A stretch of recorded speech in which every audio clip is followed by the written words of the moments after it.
English speaking course के day 15 में आप सभी का स्वागत है। मैं ये मान लेता हूं कि आपने पिछली 14 वीडियोस को ध्यान से देखा है, नोट्स बनाए हैं। आप ऑलरेडी इस चार्ट को देख चुके हैं। आपको ये पता है कि सिंपल सेंटेंस क्या होते हैं, प्रेजेंट, पास्ट और फ्यूचर 3 टाइम में ये सेंटेंसेस होते हैं, और प्रेजेंट हो, पास्ट हो, फ्यूचर हो, तीनों की दो दो कैटेगरीज होती हैं। तो आज हम शुरुआत कर रहे हैं कैटेगरी नंबर 1 से। सिंपल सेंटेंसेस प्रेजेंट की कैटेगरी नंबर 1। यूं तो आप सब जानते हैं कैटेगरी 1 का जो पहचान है बहुत ही आसान है, हैं, हो, हूं। सिंपल, जैसे वो अच्छा लड़का है, वो घर पर है, वो सोया हुआ है, मैं उठा हुआ हूं, वो बैठा हुआ है, वो अच्छा है, वो खराब है, वो चालाक है। इस तरह के सिंपल से सेंटेंसेस आपको दिखते हैं तो आपको ये लगता है कि कैटेगरी 1 बहुत ही इजी है। लेकिन इस कैटेगरी में भी कुछ कॉम्प्लिकेशंस आ जाते हैं, खासकर तब जब समय से का जिक्र हो जाता है, जो कि अभी आपको पता लगेगा।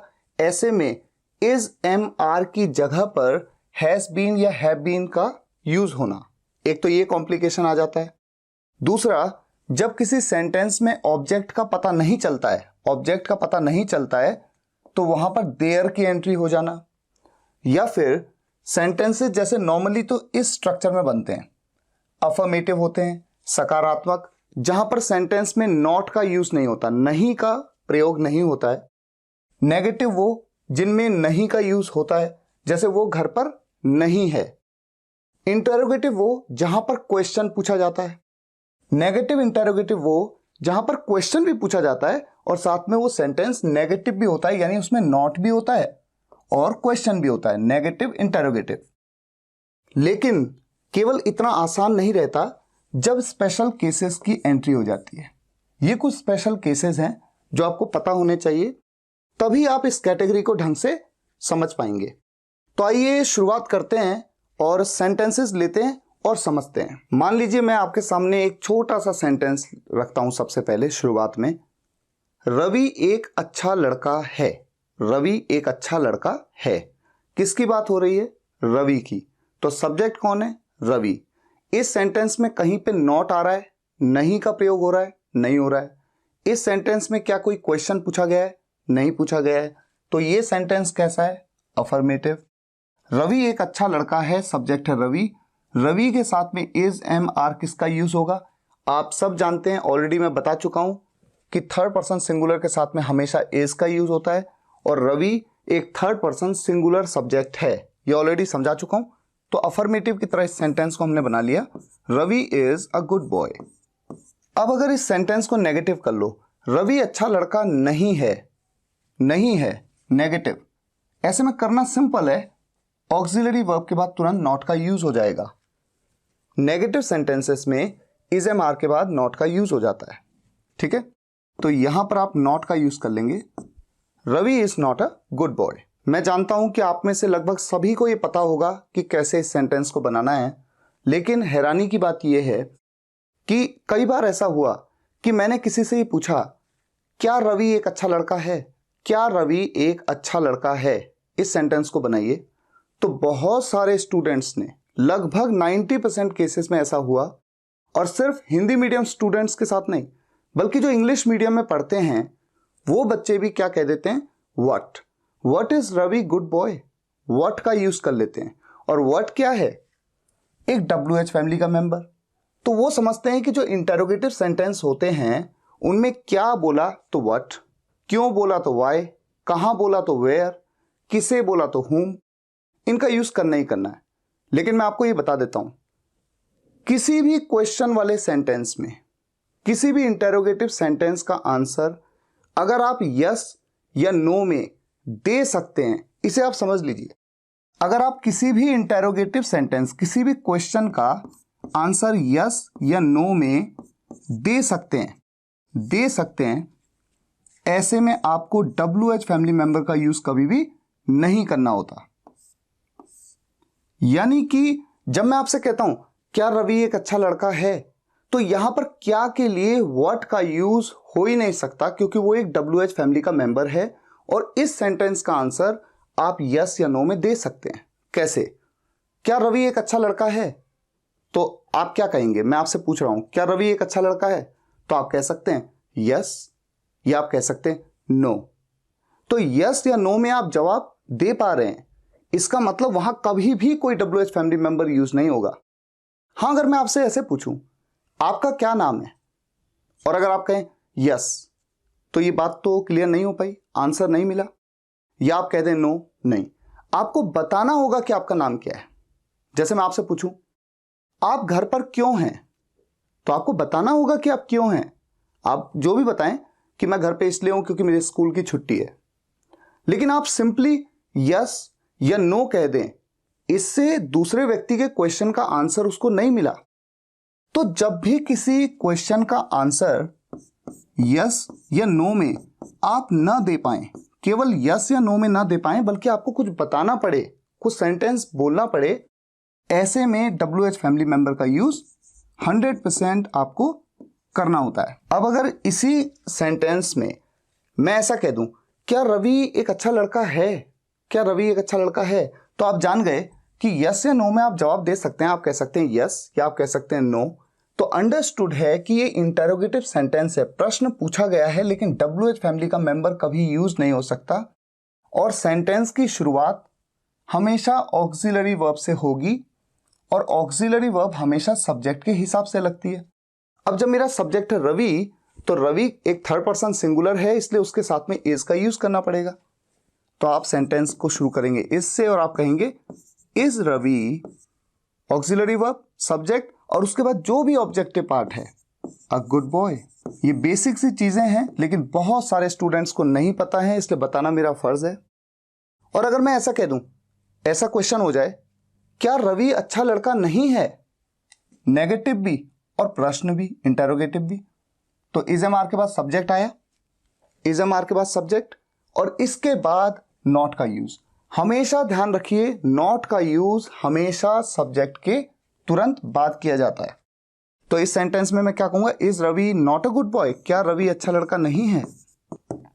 अच्छा, अब मान लीजिए मैं आपसे कहूं रवि अच्छा लड़का क्यों है, क्यों, क्यों कह दिया मैंने, क्यों के लिए WH फैमिली मेंबर वाई का यूज किया जाता है। और चूंकि मैंने जो आपसे पूछा है वो एक प्रश्न है, क्वेश्चन है, तो इंटरोगेटिव सेंटेंस है, तो ये जो है इज, इससे तुरंत पहले क्या आ जाएगा, why. Why is Ravi a good boy, Ravi अच्छा लड़का क्यों है। मान लीजिए क्यों की जगह मैं कहता रवि अच्छा लड़का कैसे है, हाउ, कैसे को हाउ कहते हैं, how is Ravi a good boy, तो यहां पर वाई की जगह क्या आ जाएगा, हाउ। तो आपने देखा कि WH फैमिली मेंबर का आपको यूज करना है शुरुआत में, और उसके बाद तो ऑक्सिलरी वर्ब का यूज होगा ही होगा। और सेंटेंस में अगर उस सेंटेंस का आंसर आप यस या नो में दे सकते होंगे, तो कभी भी WH फैमिली मेंबर का यूज आप नहीं करेंगे। अभी आगे और चीजें आएंगी तो समझ में आता जाएगा। मैंने एक सेंटेंस लिया, अंजलि सोई हुई है, अंजलि सोई हुई है, तो अंजलि के बारे में सिर्फ बताया गया है कि वो सोई हुई है, तो अंडरस्टूड है कि एक सिंपल सेंटेंस है और कैटेगरी 1 में है, क्योंकि है, हैं, हो, हूं का यूज हो रहा है। ठीक है, अफर्मेटिव सेंटेंस है क्योंकि नॉट का यूज हो नहीं रहा, क्वेश्चन कोई है नहीं, सब्जेक्ट है अंजलि। अंजलि, अंजलि एक थर्ड पर्सन सिंगुलर है, तो इसका यूज कर लिया, अंजलि इज सोई हुई। आप जानते हैं ऑलरेडी, सोई हुई, बैठी हुई, उठी हुई। सोई हुई के लिए मैंने आपको क्या बताया था वीडियो में, अस्लीप। इस वर्ड का आप यूज करेंगे, अंजलि इज अस्लीप। अब अगर इसका नेगेटिव बनाना हो तो अंजलि इज नॉट अस्लीप। अगर इसका इंटेरोगेटिव मैं बना दूं, क्या अंजलि सोई हुई है, क्या, क्या बोलते ही ऑक्सिलरी वर्ब शुरुआत में आ जाती है सब्जेक्ट से, सब्जेक्ट से पहले।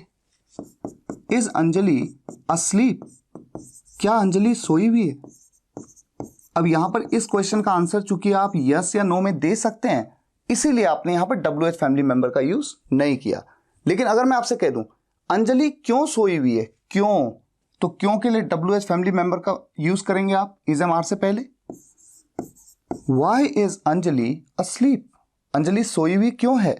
या फिर अंजलि किसके साथ सोई हुई है, किसके साथ, तो किसके साथ के लिए कौन सा WH फैमिली मेंबर यूज होता है, with whom is Anjali asleep, Anjali कहां सोई हुई है, वेयर इज अंजलि अस्लीप। तो आप देख रहे हैं ना, WH फैमिली मेंबर का यूज तुरंत हो जा रहा है सबसे पहले शुरुआत में। इसी तरह से सेंटेंसेस को बनाया जाता है। मेरी उंगलियां सूजी हुई हैं। मेरी उंगलियां, मान लीजिए 2-4 उंगलियां हैं, तभी तो कह रहा हूं उंगलियां, मेरी उंगलियां सूजी हुई हैं। किसके बारे में बात हो रही है? मेरी उंगलियों के बारे में। सिर्फ बताया गया है कि वो सूजी हुई हैं, तो सिंपल सेंटेंस की कैटेगरी 1 में है, क्योंकि है हो हूं का यूज हो रहा है। सब्जेक्ट है मेरी उंगलियां। अब मेरी उंगलियां एक से ज्यादा हैं, प्लूरल है, इसलिए प्लूरल के साथ हम सब जानते हैं प्लूरल के साथ आर का यूज होता है। माई फिंगर्स आर, और सूजी हुई को क्या कहते हैं? ऑलरेडी मैंने आपको वीडियो में बताया था, स्वोलन। अगर इसका नेगेटिव बनाना हो कि मेरी उंगलियां सूजी हुई नहीं हैं, तो माई फिंगर्स आर नॉट, यहां पर आर के बाद नॉट का यूज हो जाएगा। My fingers are not swollen. अब अगर इसका इंटरोगेटिव बना दूं, क्या मेरी उंगलियां सूजी हुई हैं? क्या से शुरुआत कर दूं सेंटेंस की, तो आर का यूज कहां हो जाएगा? शुरुआत में। Are my fingers swollen. अब अगर मैं कह दूं मेरी उंगलियां सूजी हुई क्यों हैं, क्यों के लिए WH फैमिली मेंबर, इंटरोगेटिव ही तो है ना सेंटेंस। चाहे मैं कहता क्या मेरी उंगलियां सूजी हुई हैं, तब भी प्रश्न है, और क्यों सूजी हुई हैं तो भी क्वेश्चन है, क्यों के लिए वाई। मेरी उंगलियां सूजी हुई कैसे हैं? How are my fingers swollen. अच्छा, एक बात और, यहां तक कि बड़ी हैरानी की बात है, लेकिन कुछ स्टूडेंट्स ये भी सोच लेते हैं कि जैसे ये सेंटेंस है मेरी उंगलियां सूजी हुई हैं, तो बात मेरी हो रही है, मेरी मतलब आए, तो आए के साथ एम लगा दें। और आपको जिनको आता है वो तो हंसेंगे, लेकिन हकीकत में ऐसा बहुत सारे स्टूडेंट्स सोचते हैं। तो आपको हमेशा ध्यान रखना है कि सब्जेक्ट मेरी बात नहीं हो रही है, सब्जेक्ट आई नहीं है, मैं नहीं हूं, बल्कि सब्जेक्ट है मेरी उंगलियां। और मेरी उंगलियां एक से ज्यादा हैं, थर्ड पर्सन है, तो ये थर्ड पर्सन का प्लूरल सब्जेक्ट है, और जब प्लूरल सब्जेक्ट होता है तो उसके साथ में लगता है आर। अब देखिए इस सेंटेंस से कहानी थोड़ा सा बदलेगी, अब कुछ चीजों की एंट्री होने वाली है, ठीक है। ये जो सेंटेंस है, आप घर पर हैं, अफर्मेटिव सेंटेंस है, और इसे सिंपली आप कैसे बनाते हैं? You are at home. ये सेंटेंस तो लगभग हर कोई बनाना जानता है, आप घर पर हैं, यू आर एट होम। लेकिन अच्छा, पहले इसका नेगेटिव बना लें, मन ही मन में बना लेते हैं, लिखता नहीं हूं मैं, कोई बात नहीं, वैसे बना लेते हैं। आप घर पर नहीं हैं, you are not at home, not लग जाएगा। क्या आप घर पे हैं? क्या बोल दिया, तो आर का ये शुरुआत में हो जाएगा। Are you at home, are you at home, are you at home, ठीक है। आप घर पर क्यों हैं? क्यों के लिए why are you at home. आप घर पर किसके साथ हैं? किसके साथ के लिए with home are you at home. आप घर पर कब से हैं? अच्छा, ये कब से, अभी ये चीज थोड़ा सा इंटरेस्टिंग है, क्योंकि यहां पर फिर आर नहीं आएगा। क्यों नहीं आएगा वो मैं आपको बताऊंगा, लेकिन उससे पहले थोड़ा सा सेंटेंस में एक चेंज कर लेते हैं। आप सुबह से घर पर हैं। अब इंटरेस्टिंग बात यह है कि जैसे ही मैंने कहा सुबह से, जैसे ही समय से की एंट्री हो गई, समय से, तुरंत क्या होगा कि जो मेरी हेल्पिंग वर्ब है या जो मेरी ऑक्सिलरी वर्ब है, इज एम आर, इनका यूज नहीं होगा, बल्कि इनकी जगह पर हैज बीन या हैव बीन का यूज होगा। तो ये जो आर है, देखिए आप सुबह से घर पे हैं, यू, अब ये आर की जगह पर सब्जेक्ट है यू कैसा सब्जेक्ट माना जाता है? प्लूरल कैटेगरी में माना जाता है, और प्लूरल कैटेगरी में जैसे आर का यूज किया जाता है, हैज बीन या हैव बीन में से किसका यूज किया जाए? आपको मैंने बताया है ऑलरेडी, हैज का use third person singular subject के साथ, और बाकी सभी सब्जेक्ट्स के साथ में क्या? Have been. तो यहां पर यू के साथ क्या यूज होगा? Have been. तब देखिए आर की जगह पर क्या यूज हो गया? Have been. सेंटेंस लगभग वैसा ही है, सिर्फ एंट्री हो गई है समय से की, सुबह से। You have been at home, घर पर, कब से? सुबह से। अब से के लिए सिंस का यूज भी होता है, फॉर का यूज भी होता है। फिलहाल यहां पर सिंस का यूज होगा, सिंस मॉर्निंग।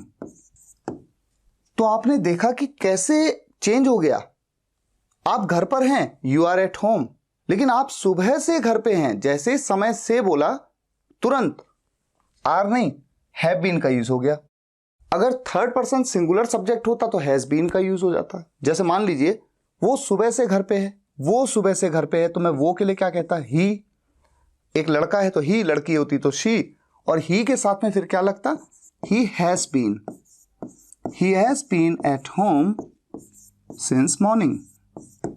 अब एक चीज और है, जब जैसे इनको हम नेगेटिव बना रहे हैं, क्वेश्चन मार्क बना रहे हैं, इंटरोगेटिव बना रहे हैं, तो हम क्या कर रहे हैं, जैसा प्रोसेस हम इस स्ट्रक्चर में फॉलो कर रहे हैं वैसा ही स्ट्रक्चर यहां पर भी फॉलो होगा। थोड़ा एक आइडिया देता जाता हूं। देखिए, आप सुबह से घर पे हैं, you have been at home since morning. आप सुबह से घर पे नहीं हैं, नहीं बोला तो नॉट का यूज हैज के बाद या हैव के बाद, यहां पर हैव के बाद नॉट आ जाएगा। You have not been at home since morning. और ऐसा नहीं है कि लिखने में ऐसा है, बोलने में नहीं है। लिखना हो चाहे बोलना हो, यही सही इंग्लिश है। ये सही इंग्लिश तब नहीं है जब समय से की बात हो। और इंटरोगेटिव अगर बना दें सेंटेंस को कि क्या आप सुबह से घर पे हैं, क्या आप सुबह से घर पे हैं, तो इंटरोगेटिव हो गया ना। तो ये जो हैव है इसका यूज शुरुआत में हो जाएगा। Have you been at home since morning, have you been at home since morning, ये हो गया। और क्या आप सुबह से घर पे नहीं हैं, क्वेश्चन भी, नेगेटिव भी और क्वेश्चन भी, इंटरोगेटिव भी। Have you not been at home, have you not been at home, have शुरुआत में, यहां पर हैव यू, और सब्जेक्ट के बाद ही तो नॉट का यूज होता है ना। Have you not been at home since morning, ये है। अच्छा, अभी हम आगे बढ़ेंगे, अभी ये ऐसे खत्म नहीं हो सकता, इसमें थोड़ी सी कुछ चीजें और ऐड करनी है। लेकिन उससे पहले एक आइडिया आपको दे देता हूं कि यहां पर मैंने सिंस का यूज क्यों किया, और सिंस का एक और ऑल्टरनेटिव है फॉर, उसका यूज क्यों नहीं किया। ठीक है, तो देख लेते हैं नेक्स्ट स्लाइड में। से, ये से आता है ना, समय से, किसी समय से, इसके लिए सिंस है और फॉर है।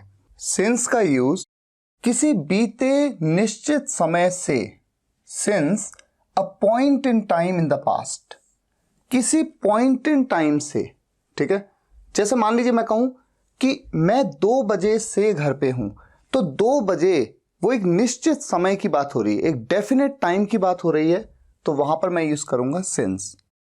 चाहे मैं सिंस 2 o'clock कह रहा हूं या 2 AM कह रहा हूं, सिंस 2 AM, सिंस 2 PM। किसी साल की बात करें, सिंस 1998, सिंस 2002, सिंस 2020। अच्छा, एक बात और है, आपके मन में एक क्वेश्चन आ सकता है कि सर अगर मैं कहता हूं सिंस 1998, तो भी तो एग्जैक्ट पॉइंट इन टाइम नहीं बताया, क्योंकि 1998 में तो जनवरी भी हो सकता है, मई भी हो सकता है, दिसंबर भी हो सकता है। मैं आपसे कहता हूं मैं 1998 से यहां हूं, तो 1998 मैंने ये तो नहीं बताया ना कि जनवरी से या फरवरी से, मैंने मंथ नहीं बताया, तो 1998 बोला तो एग्जैक्ट तो तब भी नहीं पता लग रहा है। इतना डिटेल में घुसने की आपको जरूरत नहीं है। आप बस ये सोचिए, अगर इस तरह से सोचेंगे तो फिर तो since morning, since evening, since afternoon, since night, morning, evening, afternoon, night के साथ भी सिंस लगता है। लेकिन मॉर्निंग, सुबह का 4 बजे भी मॉर्निंग है, और सुबह का 9 बजे भी मॉर्निंग है, और सुबह का 11 बजे भी तो मॉर्निंग ही है। तो ऐसे में तो हमें ये लगेगा कि तो डेफिनेट पॉइंट नहीं बता रहे हैं। लेकिन इतना मत घुसिए, इंग्लिश सीख रहे हैं, जैसे इंग्लिश नेटिव यूज करते हैं उनको बताने के लिए हिंदी में कुछ तरीके बताए गए हैं किसी बीते निश्चित समय से, लेकिन हर बार वो चीज लागू नहीं होती हुई दिखती है, फिर भी उसे वैसे ही सीख लेना है। हर चीज में लॉजिक ढूंढने की कोशिश नहीं करनी है, क्योंकि कई चीजें एक्सेप्शनल्स होती हैं, कई चीजें इलॉजिकल होती हैं। तो देखिए, जब भी कोई टाइम दिया हो सिंस, जब भी कोई ईयर दिया हो since, morning, evening, afternoon, night के साथ भी सिंस। जैसे वो सुबह से घर पर है, he has been at home since morning. शाम से सिंस इवनिंग, दोपहर से है सिंस आफ्टरनून, रात से सिंस नाइट, मंडे से है since Monday, Tuesday, Wednesday, Thursday, Friday, Saturday, कोई सा भी डे हो। कल से है सिंस यस्टरडे, परसों से है बीता हुआ कल है ना, वो बीते हुए समय से डे बिफोर यस्टरडे कहते हैं परसों को, since day before yesterday. Birthday से सिंस बर्थडे। जैसे मान लीजिए मैं आपसे कहूं वो मेरे घर पर अपने बर्थडे से है, जब उसका बर्थडे था तो वो मेरे घर आया था, तब से वो मेरे घर पे है। He has been at my home, वो मेरे घर पे है सिंस हिज बर्थडे। ऐसे तो बनाना है सेंटेंस को। Since anniversary, since that day, उस दिन से। तो वो एक पर्टिकुलर डे है, इसलिए कह दिया कि वो एक पॉइंट इन टाइम है। बचपन से आ जाए कहीं सेंटेंस में, सिंस चाइल्डहुड। जवानी से या वयस्क अवस्था में जब आप आ जाते हैं उसके बाद से, सिंस एडल्टहुड। अच्छा, एडल्टहुड हम जनरली 18 ईयर्स के बाद के पीरियड को कहते हैं। 18 ईयर्स का कोई हो जाए तो वयस्क हो गया, सिंस एडल्टहुड। सिंस बर्थ, जन्म से। सिंस बिगिनिंग, शुरुआत से। अब ये इंटरेस्टिंग है, since you are here, since I left, since you called me. मतलब सिंस के बाद भी एक सेंटेंस, सिंस के बाद भी एक सेंटेंस, सिंस के बाद भी एक सेंटेंस। और इसे जनरली क्लॉज कहते हैं, क्योंकि ये पूरा सेंटेंस नहीं है, ये केवल एक पार्ट है, लेकिन अपने आप में पूरा सेंटेंस हो सकता है, इसलिए इसको क्लॉज कहते हैं। अगर आपको नहीं पता है कोई बात नहीं, इतना घुसने की जरूरत नहीं है इस पे। फिलहाल आगे चल के आप चीजों को सीखेंगे, समझेंगे। अब जैसे मान लीजिए मैं कहूं, इसका क्या मतलब है, सिंस यू आर हियर, जब से आप यहां हो। तो जब से आप यहां हो, यहां हो वो भी एक पल है, वो भी एक पॉइंट इन टाइम है। ये कंसीडर ऐसे किया जाता है इंग्लिश में। तो मैं घर पर हूं जब से आप यहां हो। I have been at home, मैं घर पर हूं। I have been at home, have been लगा रहा हूं ना, आई एम एट होम नहीं बोल रहा हूं ना। क्यों नहीं बोल रहा हूं, अभी पिछली स्लाइड में बताया मैंने आपको। I have been at home, मैं घर पर हूं जब से आप यहां हो, सिंस यू आर हियर। मैं घर पर हूं जब से आप निकले, I have been at home since you left. आप निकले के लिए मैं यू कह दूंगा यहां पर, है ना। या फिर अगर मैं कहूं आप घर पर हो जब से मैं निकला, जब से मैं मार्केट निकला आप घर पर हो। You have been at home since I left, मैं निकला। मान लीजिए मैं ऑफिस के लिए निकला, since I left for office.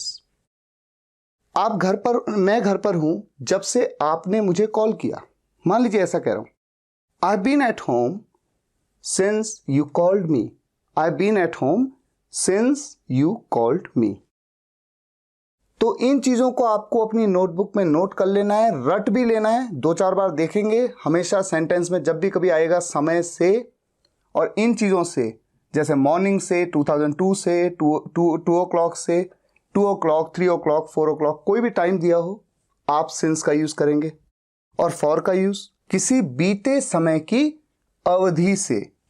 ये अवधि बड़ी इंपॉर्टेंट है, एक पूरा पीरियड, एक पूरा ड्यूरेशन ऑफ टाइम।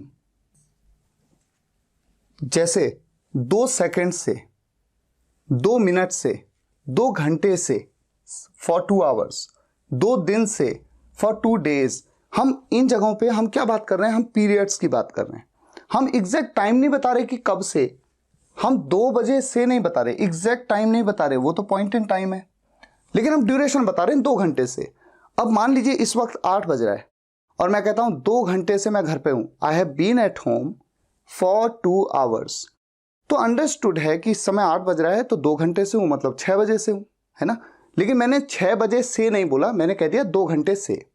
तो अगर मैं कह रहा हूं 2 घंटे से तो for 2 hours.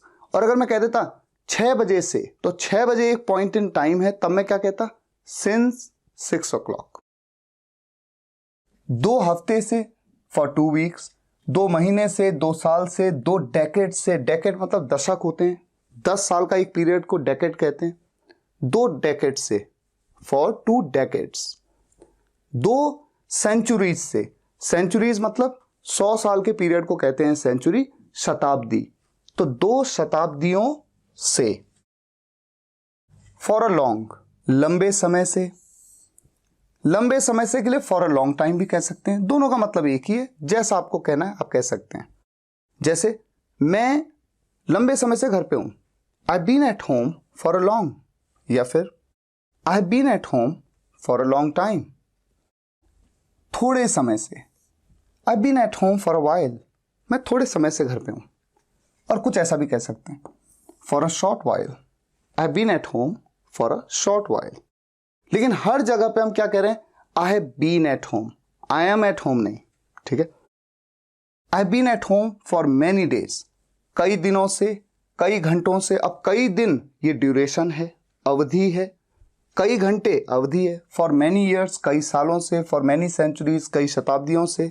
For few seconds, कुछ सेकेंड से, कुछ मिनट से, चाहे वो कुछ मिनट हो, एक हो, 2 ही मिनट हो, 3 ही मिनट हो, लेकिन है तो ड्यूरेशन। कुछ घंटों से, कुछ दिनों से, ठीक है। तो नोटबुक पे नोट कर लीजिएगा, रट लीजिएगा और धीरे धीरे याद हो जाएगा, सेंटेंस में गलती नहीं करेंगे। अब पिछली स्लाइड पे वापस चलते हैं। हम यहां पर थे तो हमने इस बात को समझा कि समय से के लिए हैज बीन या हैव बीन का यूज होता है। अब देखिए, ये हैज बीन, हैव बीन का यूज करना इंपॉर्टेंट कब हो जाता है, इस चीज को देखिए। एक सेंटेंस देता हूं आपको, आप घर पर कब से हो, ये सेंटेंस आपके सामने आया। आपने पकड़ना है कि सेंटेंस को बनाना कैसे है। आपने देखा ये इंटरोगेटिव है, इंटरोगेटिव है, ठीक है।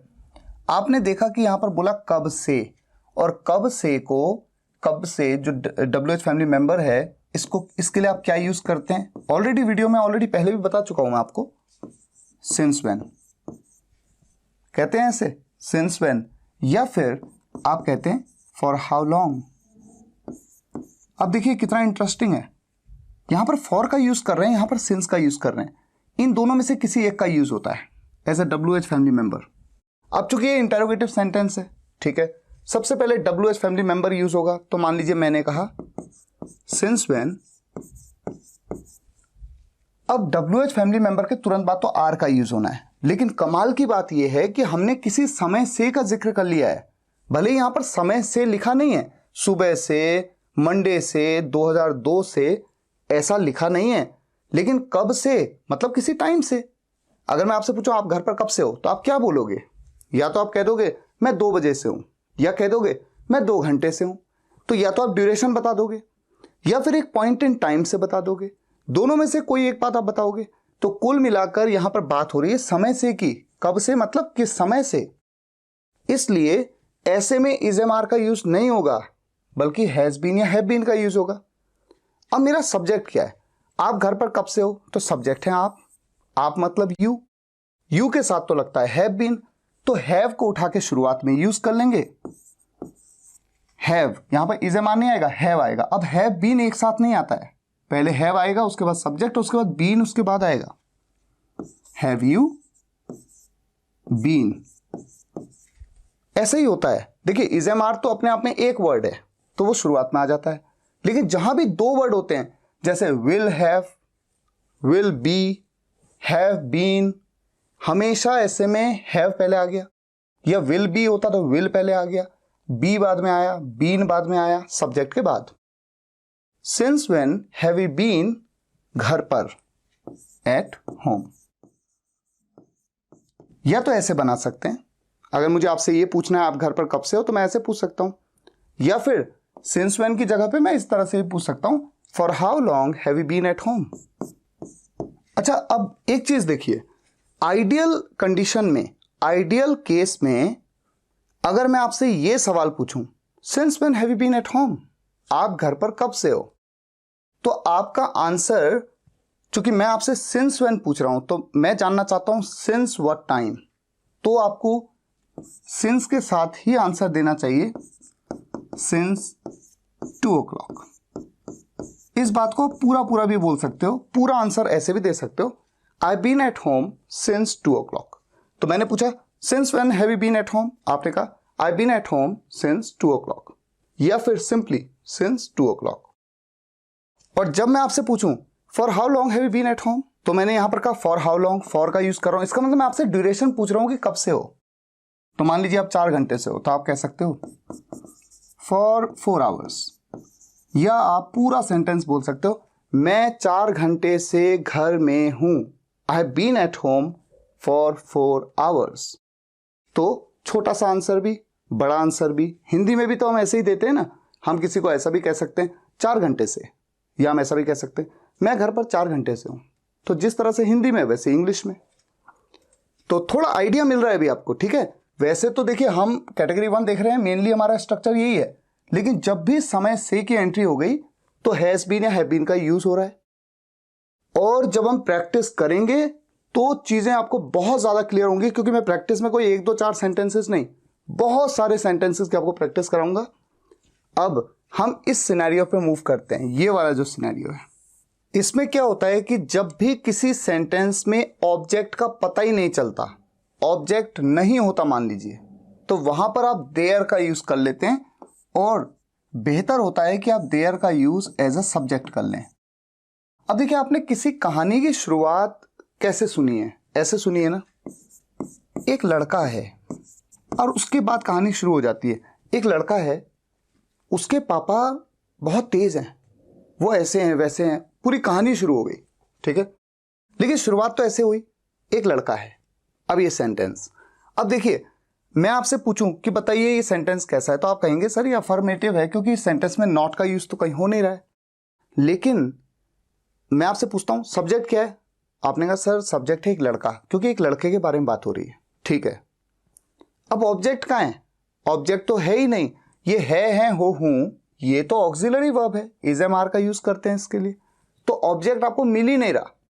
तो जब आपको ऑब्जेक्ट नहीं मिलता है तो आपके पास 2 विकल्प हैं, या तो सब्जेक्ट, अफर्मेटिव सेंटेंस के हिसाब से सब्जेक्ट में पहले लिख दीजिए एक लड़का के लिए अ बॉय।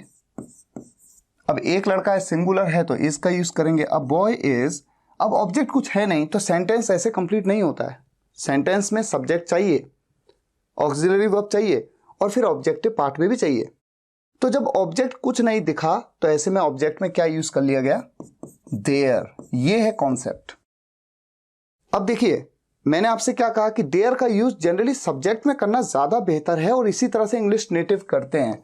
तो अगर इस सेंटेंस को किसी इंग्लिश नेटिव को बोलना हो, किसी अंग्रेज को बोलना हो, तो वो ऐसे नहीं कहेगा बॉय इज देयर, रादर वो ऐसे कहेगा, वो देयर को सब्जेक्ट में यूज कर लेगा, और ये जो एक लड़का है इसको सब्जेक्ट नहीं बल्कि ऑब्जेक्ट में यूज कर लेगा, यानी देयर को यहां, अ बॉय को यहां, देयर इज अ बॉय। और अगर यहां पर हो 4 लड़के हैं, 4 लड़के हैं, ऐसे में देखिए चूंकि लड़के 4 हैं तो प्लूरल हुआ एक तरह से, है ना, 4 लड़के मतलब एक से ज्यादा है। तो या तो ऐसे कह सकते हैं 4 boys are there, 4 boys are there, लेकिन इंग्लिश नेटिव बजाय ऐसा कहने के मैंने आपको क्या बताया, वो देयर का यूज सब्जेक्ट में कर लेते हैं और ऑब्जेक्टिव पार्ट में सब्जेक्ट को ले जाते हैं, बोलते वक्त, लिखते वक्त भी, बोलते वक्त भी। और यही तरीका आपको फॉलो करना है। आप इस तरीके का यूज मत करिए, क्योंकि जिस तरह वो बोलते हैं हमें उसी तरह से बोलना है। और अगर हो कि कोई लड़का नहीं है, अगर तो मैंने कहा एक लड़का है तो देयर इज अ बॉय, 4 लड़के हैं, देयर आर 4 बॉयज। आप देख सकते हैं इज या आर का यूज इस बात पे डिपेंड कर रहा है कि इसके बाद सिंगुलर है या प्लूरल है ना, इंटरेस्टिंग। लेकिन ये बना इस तरह से है इसी वजह से, चूंकि ये प्लूरल था इसलिए आर लगा, तो चूंकि इस देयर की जगह पे 4 बॉयज की जगह पे देयर को ले आए, ऊपर भी हमने ऐसे ही किया, इसीलिए एक्चुअल में ये सब हो रहा है।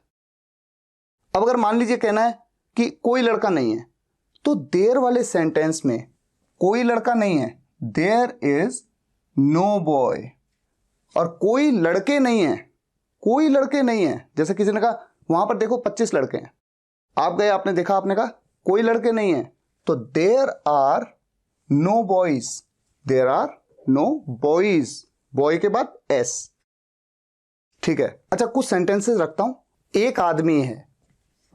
अब अंडरस्टूड है कि अगर मेरा सब्जेक्ट है एक आदमी तो ऑब्जेक्ट कुछ है ही नहीं, तो मैं देयर का यूज सब्जेक्ट में कर लेता हूं। देयर इज, एक आदमी है, there is a man. Is का यूज क्यों किया? क्योंकि एक ही आदमी है। कोई आदमी नहीं है तो मैंने क्या कहा आपसे, देयर इज नो का यूज करना है, नॉट का नहीं, क्या, नो का यूज करना है। यही तो चीजें हैं सीखने की। There is no man.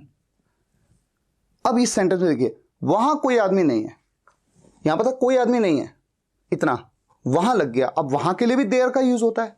अब यहां पर तो देयर का सेंस वहां का नहीं है ना, लेकिन अब देयर का यूज वहां के लिए भी होगा। There is no man there. इस तरह का सेंटेंस आपने देखा होगा और आप सोच में पड़ जाते होंगे कि देयर का यूज डबल डबल क्यों किया।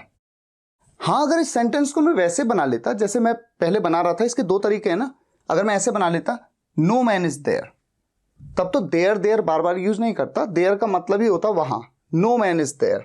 तो इस सेंटेंस को बनाने का एक तरीका ये हो सकता है नो मैन इज देयर, या फिर अगर देयर से शुरुआत जैसे नॉर्मली आप करेंगे नेटिव्स की तरह, तो आप कहेंगे there is no man there. और ये गलत नहीं है, ये बिल्कुल सही सेंटेंस है, ऐसे ही इंग्लिश नेटिव बोलते हैं। कोई चारा नहीं है, चारा नहीं है, चारा मतलब क्या, जो गाय को चारा खिलाते हैं वो चारा तो नहीं बात हो रही है। यहां पर बात हो रही है कोई ऑप्शन नहीं है, कोई चारा नहीं है, हमें ये करना ही पड़ेगा, कोई चारा नहीं है, कोई चारा। अगर ये मेरा सब्जेक्ट है तो ऑब्जेक्ट है कहां, कहीं भी नहीं।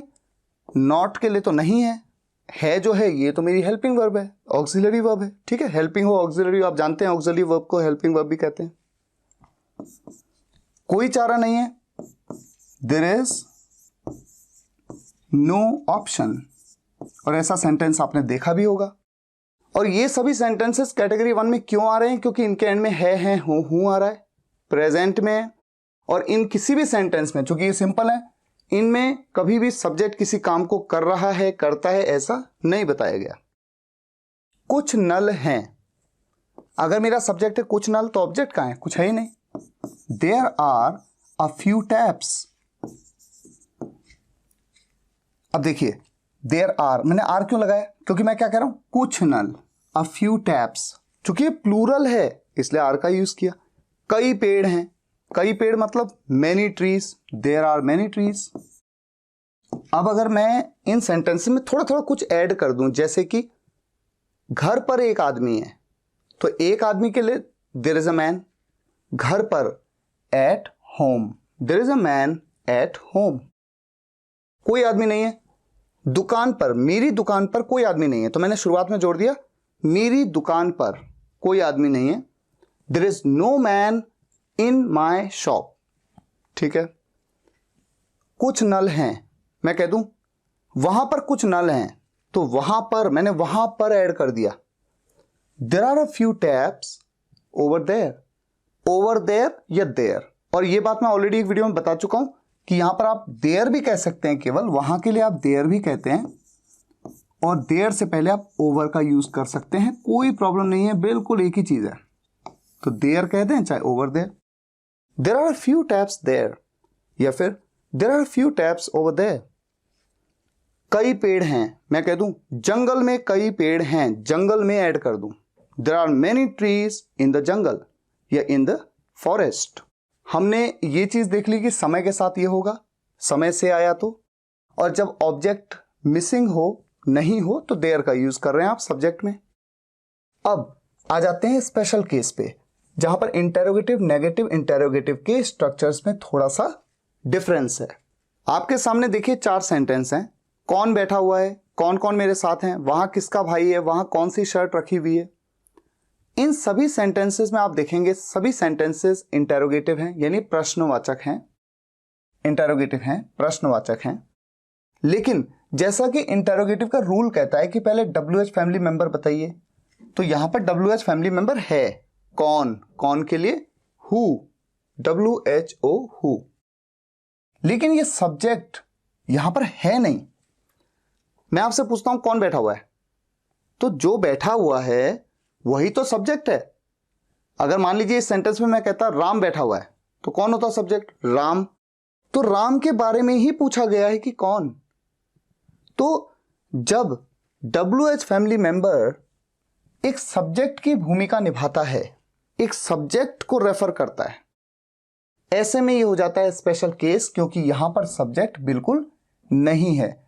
ऐसे में इंटेरोगेटिव सेंटेंस बिल्कुल अफर्मेटिव की तरह ही बनता है। बस फर्क क्या है, यहां पर WH फैमिली का मेंबर आ जाएगा जो कि सब्जेक्ट की तरह एक्ट कर रहा है, सब्जेक्ट को रेफर कर रहा है, आप ऐसे समझ लीजिए। उसके बाद इज एम आर, उसके बाद ऑब्जेक्ट। और इसकी इंपॉर्टेंस शायद इस कैटेगरी में आपको ज्यादा ना महसूस हो, लेकिन नेक्स्ट कैटेगरी में तो मैं गारंटी से कह सकता हूं कि पूरा सिनेरियो ही चेंज हो जाएगा।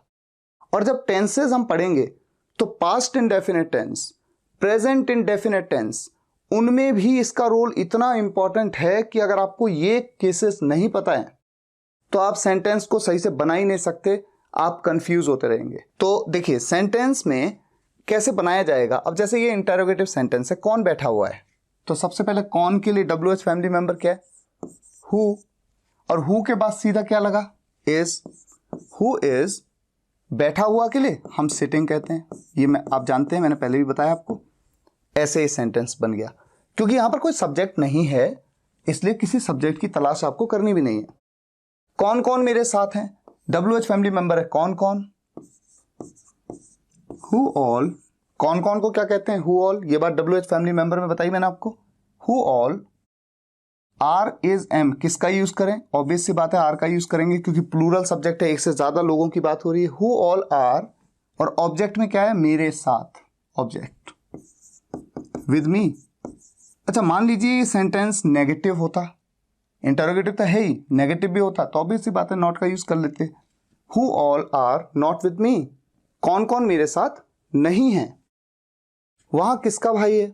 अब इस सेंटेंस में अगर मैं पूछूं कि सब्जेक्ट क्या है तो आप कहेंगे कि सब्जेक्ट तो है ही नहीं, क्योंकि किसका भाई है वहां, किसका भाई, जिसका भाई वही तो है सब्जेक्ट। जैसे मान लीजिए मैं कहता वहां राम का भाई है, तो राम का भाई उसके बारे में बात हो रही है तो सब्जेक्ट होता राम का भाई। अब किसका भाई, जिसका भाई उसी के बारे में तो पूछा जा रहा है, तो यहां तो सब्जेक्ट है ही नहीं, लेकिन जो WH फैमिली मेंबर है किसका भाई, ये सब्जेक्ट को रेफर कर रहा है। और किसका भाई के लिए WH फैमिली मेंबर की पिछली वीडियो में क्या बताया था मैंने आपको, किसका भाई के लिए आप क्या कहेंगे, हुज ब्रदर। पूरा का पूरा एक साथ आता है, ऐसा नहीं हुज केवल WH फैमिली मेंबर किसका हो गया और भाई अलग आएगा, नहीं, हुज ब्रदर पूरा एक साथ। हुज ब्रदर इज है वहां। अब वहां के लिए हम देयर का यूज करते हैं, ये तो हम सब जानते हैं, क्वेश्चन मार्क ऑब्जेक्टिव पार्ट में आ गया, ठीक है। अगर होता वहां किसके भाई हैं, मान लो ज्यादा लोग हैं वहां, ज्यादा 2-3 भाई हैं किसी के, किसके हैं मुझे नहीं पता, उसी के बारे में पूछा जा रहा है, हुज ब्रदर्स, तब यहां पर आता हुज ब्रदर्स, और इज नहीं आता तब एक से ज्यादा की बात हो रही है तब आता are, whose brothers are there. वहां कौन सी शर्ट रखी हुई है, कौन सी शर्ट, WH फैमिली मेंबर हो गया, विच शर्ट रखी हुई है, रखी हुई है, विच शर्ट इज, रखी हुई को हम क्या कहते हैं, केप्ट।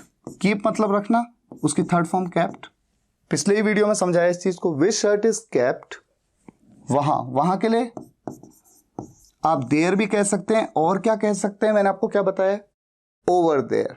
आप देयर से पहले ओवर का यूज भी कर सकते हैं।